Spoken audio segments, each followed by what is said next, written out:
과목 부분을 보면요.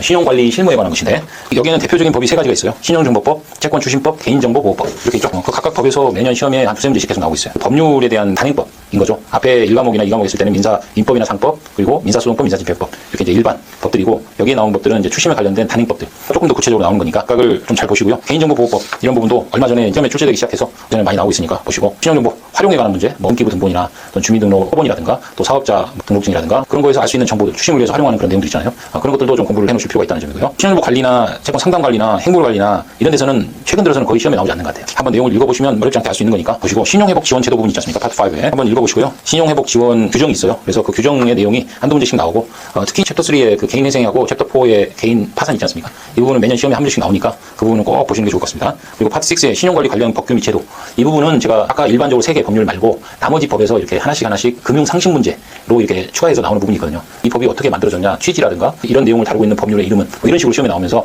영역이 점점 넓어져서 그동안에 시험에 나왔던 것들을 하나씩 이렇게 넣어놨거든요. 자, 4과목에 보시면 국민윤리 아니면 도덕시험 같은 그런 느낌이었거든요. 옛날에는 시험 공부를 하지 않아도 어느 정도 정상적인 사고를 하는 사람이라면 맞출 수 있는 문제, 예절이라든가 뭐 상담하는 사람의 태도라든가 직업윤리라든가 이런 건 어렵지 않지 않습니까? 그랬는데 최근에는 채권 추심 가이드라인이 이제 시험에 대폭 나오기 시작했어요. 한 3, 4년 전부터 10문제 이상 나와버리거든요. 구체적인 조문이 있고 또 명확한 답이 있기 때문에 거기에 출제를 좋아하는 것 같습니다. 4과목 부분이 암기할 내용이 없어지다 보니까 사람들이 공부를 안 하고 옛날에는 이 부분을 변별력을 주기 위해서 금융 상식 문제를 한 5문제 정도 냈거든요. 채권 추심 업무 가이드라인이 이제 대폭 출제되면서 그 금융 상식 부분이 한 3-4문제, 두세 문제 이렇게 좀 줄었어요. 최근에는 개인채무자 보호법이 제정됐죠. 옛날에 가이드라인에 있던 내용들이 대폭 이제 법률화됐고 또 개인채무자 보호법을 시행하다 보니까 거기에 채권 추심 내부 기준 모금 사례라고 해서 구체적인 규율이 있습니다. 거기 내용에서 이제 시험이 나오기 시작했어요. 그 부분에 대해서 굉장히 시험이 많이 나오고 시험 나오는 영역이 이쪽으로 옮겨갔다고 봐야 돼요. 채권 추심 내부 기준 모금 사례 쪽으로. 근데 이 부분은 매년 법률이 아니다 보니까 개정이 많이 돼요. 실무적인 그런 환경이나 추심 환경을 고려해서 바뀌고 있기 때문에 매년 개정되는 새로운 내용을 알아두시는 게 필요하고 제가 그래서 계속 매년 업데이트 강의를 하고 있습니다. 그리고 민원 예방 부분은 뭐 내용 읽어보시면 이게 한 문제씩은 나오는데